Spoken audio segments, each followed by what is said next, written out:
the reports are coming in, and Baylor basketball might literally have the best player on the planet coming to play for them this fall.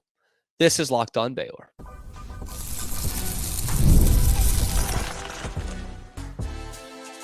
You are Locked On Baylor, your daily podcast on the Baylor Bears. Part of the Locked On Podcast Network, your team every day. Hello there. Welcome to another episode of Locked On Baylor, brought to you by Gametime. I am your host, Cam Stewart of ESPN Central Texas and the Cam Show on the Rogue Media Sports Network. Happy 5th of July.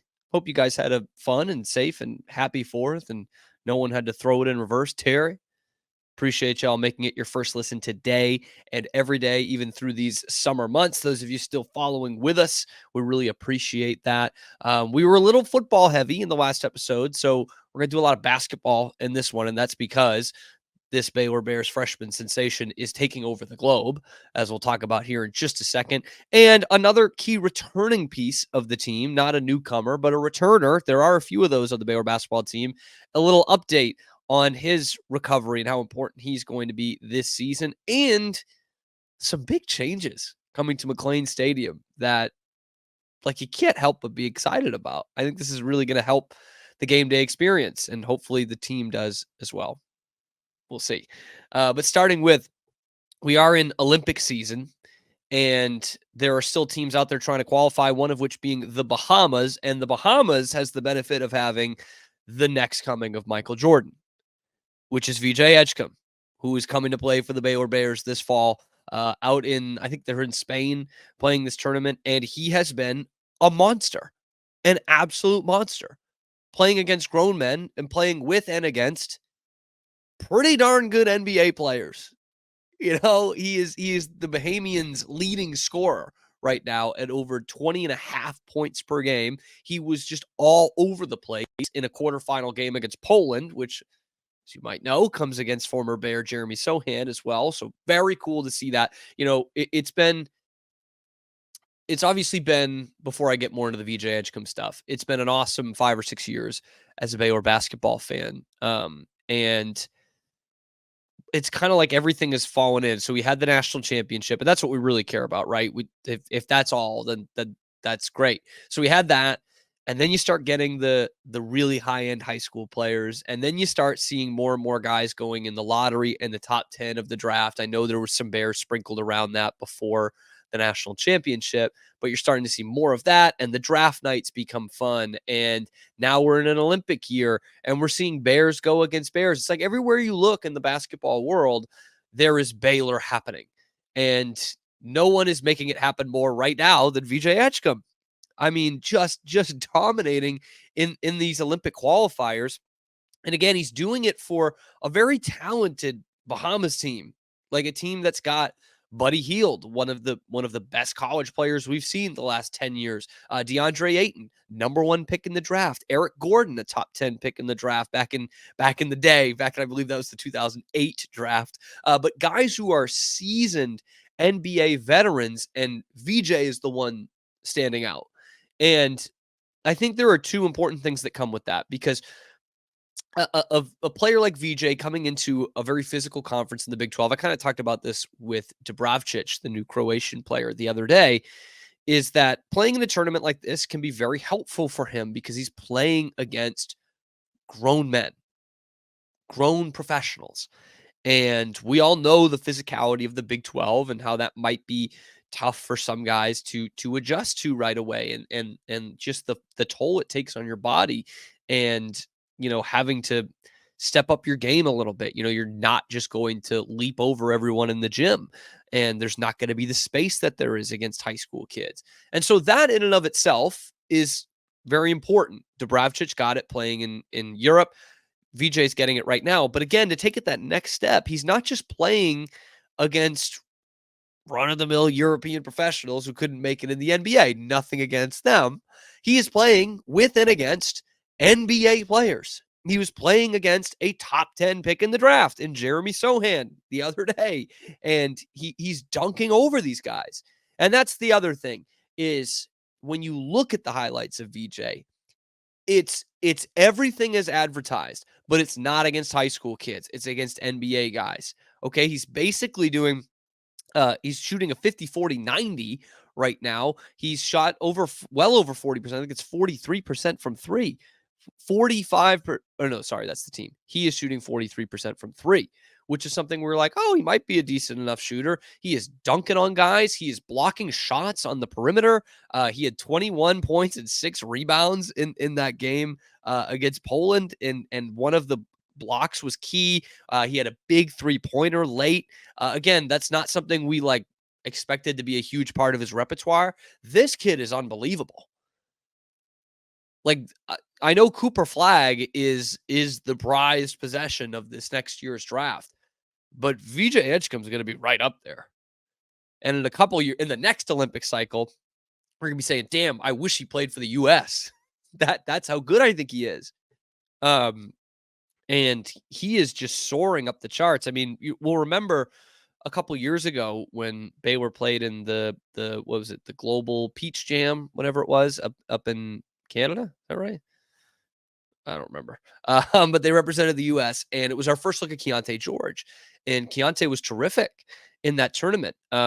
He was everything as advertised. He was shooting the ball well, and everything like that. But we see this VJ in these couple of games here this year, and it's like, this kid's going to be a top 5 pick in the draft. And he's coming to play for us. That is a level of excitement for an incoming player that I don't know that Baylor has ever had. We were real excited about Keontae, and I know that some of the early guys, Tweety Carter was the first big giant recruit that Scott got. Isaiah Austin was a massive recruit as well, and a handful of other guys. But VJ is excelling against the pros already. This kid is going to be ultra special. And I was, again, impressed by the defense. I think that's something that I thought he was going to grow into just because of his traits, right? He's a super athletic guy, long for a guy that's not all that tall. And so you think that guy should develop into a good defensive player. He might be a good defensive player already. And the athleticism just off the charts, and he can make shots too. He's not just a freak athlete. This kid is a basketball player and an athlete. Man, he's going to make us very happy that Trey Johnson picked UT over us, which I didn't think we were going to be saying when Trey Johnson made that choice.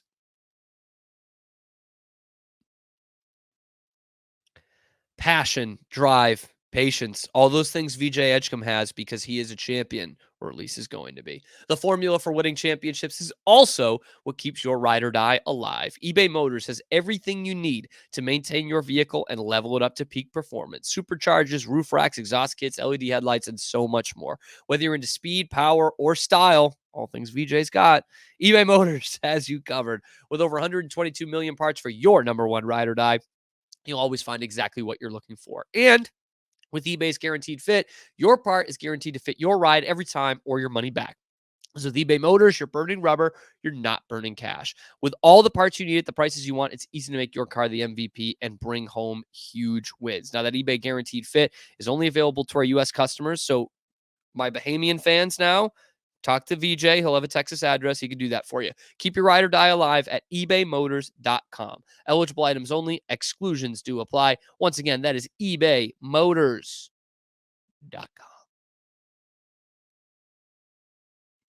Sticking with basketball, there's not a lot of returners to this group.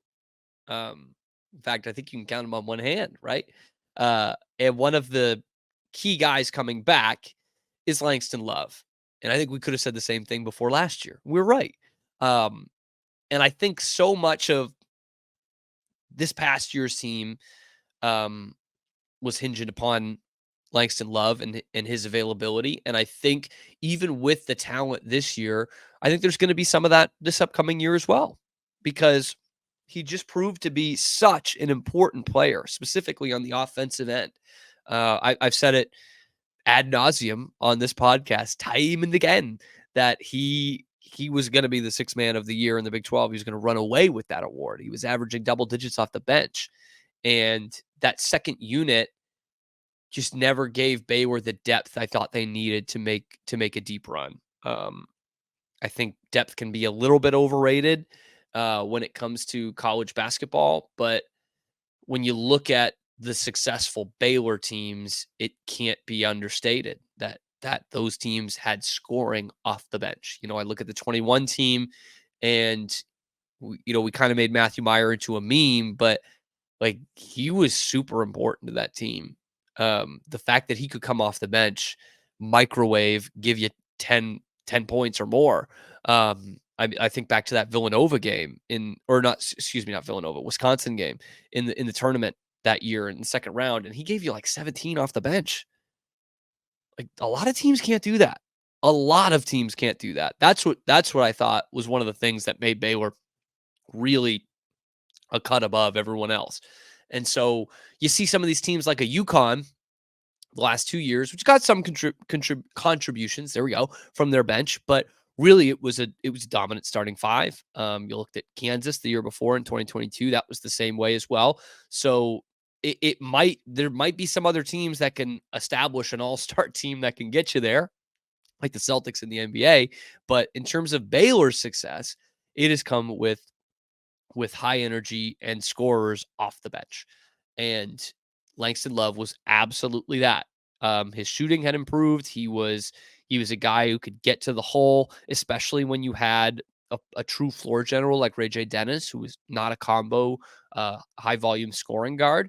To have someone like Langston Love off the bench who could handle the ball a little bit and get you to the rim and could score at all three levels, that was really important. Now, unfortunately, and it's not just because of his injury, but the season kind of dipped a little bit after his couple of injuries. And it was really unfortunate. We had Scott Drew on the Matt Mosley show a few months ago after it happened, and it was basically 3 separate injuries throughout the season. Like, that's a lot. And the weird eye injury the year before, the guy's got some bad luck. He really does. Like, these are the guys you really feel for because he wants to be out there on the floor. He's got a ton of bad luck. Now, we knew it, or we heard that it wasn't like a serious injury that ended his season, because you'll remember he suited up in the Big 12 tournament, didn't play if I remember correctly, and then just his season was done. They were day to day in the NCAA tournament, and they only had 2 days in the NCAA tournament, 2 games anyway. And he comes back obviously as a key piece for this year. Keeping Langston Love and Jaden Nunn, I think, is something that is kind of slept on how important that was for the Bears. In today's transfer portal age, that was not a given, and in fact could have been seen as a long shot because of what Baylor brought in. They brought in, arguably the best point guard in the country out of high school, and Robert Wright. They brought in VJ Edgecombe, who's like the best player ever to play the game. They brought in Jeremy Roach, maybe the best point guard available in the transfer portal in terms of his experience and his talent. So there was a lot there, and I'm sure Jaden Nunn, who is sitting there thinking, I started every game last year. Am I gonna crack this starting lineup? Langston Love, like, is this gonna move me down? Because one of these guys is gonna have to come off the bench, and I'm the first guy off the bench, And so in today's transfer portal age, that is a very reasonable thing for those players to really think about and potentially put their name in the portal. Now, they did not. That was big wins for Baylor, and I think what recently came to light is that the Langston Love injury might have been a little bit more serious than we thought. We had Scott Drew on the Matt Mosley show this week and asked him about that. And honestly, the answer kind of surprised me. Here's what Scott had to say about the recovery for Langston Love. Langston, I mean, full go. Everything's good with him. Like, I'm just wondering how some of these guys are looking. He had the injury things, was very unlucky. How is he doing? Because it'd be great to have everybody obviously healthy in the off season. Langston is still not cleared to play, coming off surgery. It was a 12 to 16 month thing, and obviously you're not going to rush or push or put anyone in harm's way in the summertime. He's able to get a lot of shots up, working on his body, working on his ankle, obviously, in the recovery process. So at the end of the day, the great thing about someone that's been in your program for 3 years. They don't need every rep in the summer, and you don't need to see them every rep in the summer. You need them when season starts. So where the new guys, you need them in the summer to get used to what you do, how you do it. And so into July, maybe he starts to get into doing more, but we definitely won't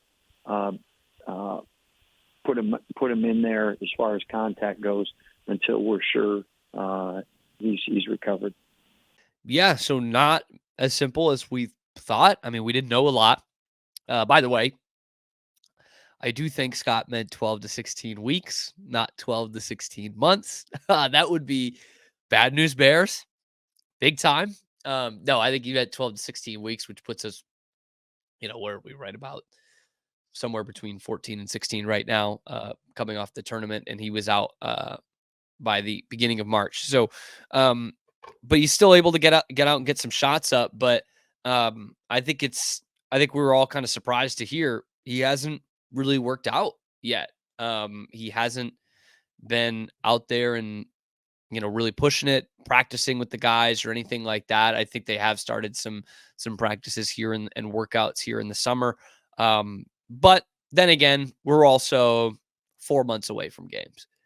So my sincere hope is just that Langston can have an injury-free season, man, because he has really had to work really hard to get on the court. I mean, we're talking torn ACL, freak eye injury, 3 different injuries last year. And I mean, the guy plays hard. We see that all the time. It's one of those things where sometimes injuries are, more likely to happen with that play style, but you don't want to tell him to not play hard. That's a kid who leaves it out there every time he's out there on the floor. And I think while we saw some great spurts last year, we still haven't seen the best of Langston Love. And the unfortunate part of this is the stunted growth in that he's had to rehab every offseason, which takes away from, hey, how can I grow my game? What is the next step to making me a more complete player? And I mean, there's countless examples of guys we saw improve these things during the offseason. I think of Davion Mitchell before the national championship season. He was not a three-point shooter. He was a guy you didn't want taking a lot of shots in 2020 and became a knockdown shooter and a really good penetrator too. That stuff came in the offseason. He had a full offseason to do that. Dale Bonner became a shooter, working in the offseason. Jonathan Chachua elevated his game entirely from UNLV to Baylor because he had a whole season to redshirt and do that. Langston Love has not gotten that opportunity. And I don't know his eligibility situation in terms of if he could actually come back for another year. That would be awesome just for him to have a whole offseason to improve on that. But once again, it's an uphill battle for him to just get healthy. So wishing all the best for Langston Love. This guy is going to be crucial to the Bears' effort this year, even with all the talent they've got. Obviously, he's a very talented player himself, and he's one that's played in the system before. So I think he is going to have a huge leadership opportunity both on and off the court for the team this year.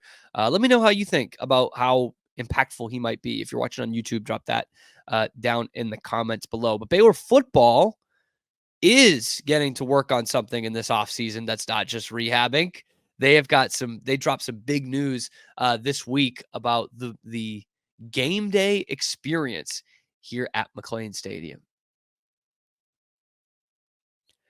But first, today's episode of Locked On Baylor is brought to you by Gametime. If you're looking to get out to McLean this year, which you're going to want to after what I'm about to describe in this third segment, you are going to need to use Gametime to get your tickets because it is the best place to go and buy your tickets, not just for football games, but for concerts and shows and theater and comedy, all kinds of stuff. If it's got a ticket, you can get it through Gametime, and it's the best place to go and buy your last minute tickets specifically, but they've also got flash deals and zone deals going on throughout the week. You can save up to 60% off buying last minute tickets for all those things: sports, concerts, comedies, theater, if you got more class than me, all that stuff. What I love about it is you have all-in pricing. You go to their website or you go to the app and you see the price that you're going to pay. You see the view from your seats. You see how good a deal it is, and you see the price, not the fake price without the fees. They're giving you the all-in pricing. Plus, they've got the lowest price guarantee, or Gametime will credit you 110% of the difference. Your purchase is covered with the most flexible customer service policy in the ticketing industry. So take the guesswork out of buying your MLB tickets with Gametime. Download the Gametime app, create an account, use the code LOCKEDONCollege for $20 off your first purchase. Terms do apply. Again, create an account, redeem the code LOCKEDONCollege, LOCKEDONCOLLEGE, for $20 off. Download Gametime today. Last minute tickets, lowest prices, of course, guaranteed. So we are gearing up for football season. We're closer than y'all might think. We're now less than 2 months away. Who's counting? It's like 60 days or so for the Bears to take the field at McLean Stadium against Tarleton State. Big time rivalry game at the end of August for the lid lifter on the 2024 football season. And one of the big complaints last year, really the last 2 years, and I was included in the complainants here, was it has not been a great atmosphere at McLean. Now, what is the biggest part of that? They've had back-to-back losing seasons. No doubt. Before you get in the comments and tell me about that, I understand that, right? But I remember in my time as a Baylor student, obviously that was the biggest thing, was making sure you lock down your football tickets. Nobody missed a home football game. Wasn't a thing. Like, truly was not. There were 3 big times during the week. It was the uniform reveal. It was the 4:00 on Monday when you would buy your student tickets. Classes would stop. The campus would stop. And probably the third most important was kickoff on Saturday afternoons. It's a big deal. And even after, obviously, the chaos and the scandal, and they had a 6-6 team in there that kind of gave up on the second half of the season, those were great atmospheres. It was really fun to be at McLean. That was kind of our escape, was like, hey, this team on the field right now.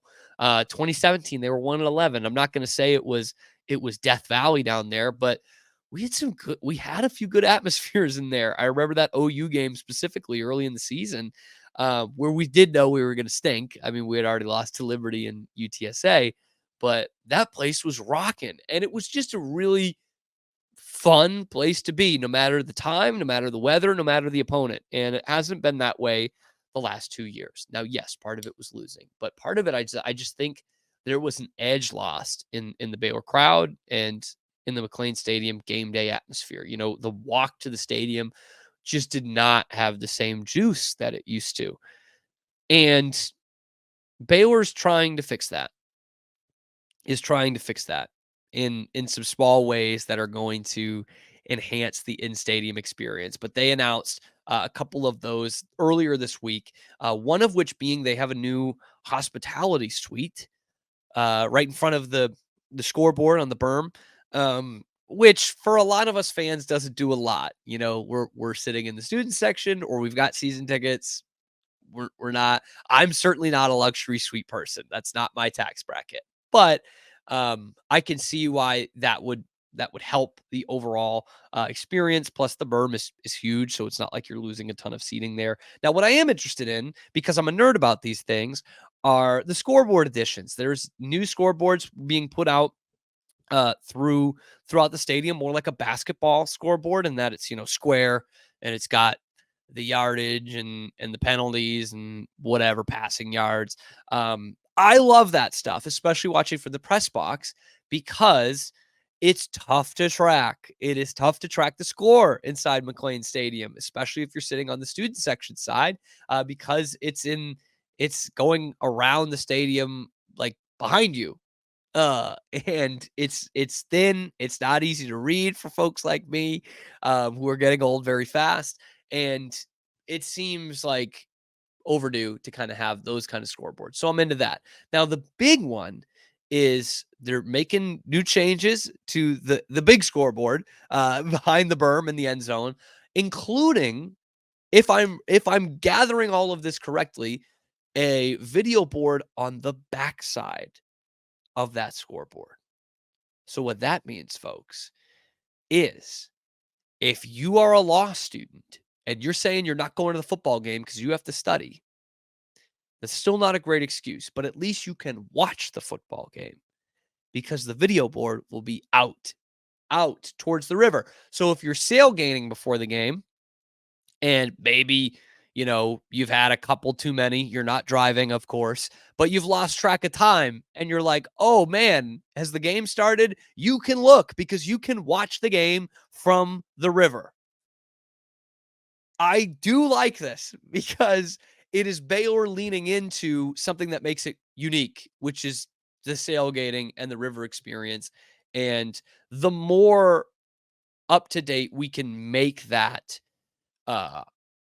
viewing experience inside McLean Stadium, the better, because we're never going to have the 100-year history of the McLean Stadium for another 90 years, so that's not going to be the focal point of your viewing experience. What we can be is new and cool and cutting edge. And that's what I think we have here. Now, ultimately, to close off my point, the number one thing they can do to enhance a game day atmosphere is win some freaking football games. I mean, that's the end all be all.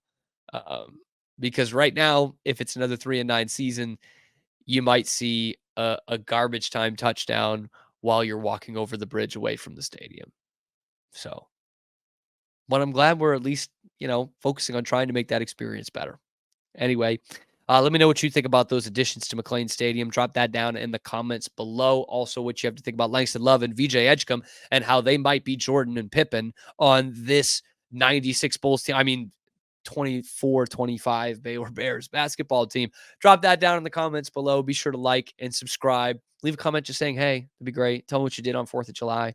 I'm having a nice family party here. I'm in my parents' house. I am in my childhood bedroom, which is now my dad's office. So I'm staying in the guest room this week. But hope you guys had a fun, great 4th of July.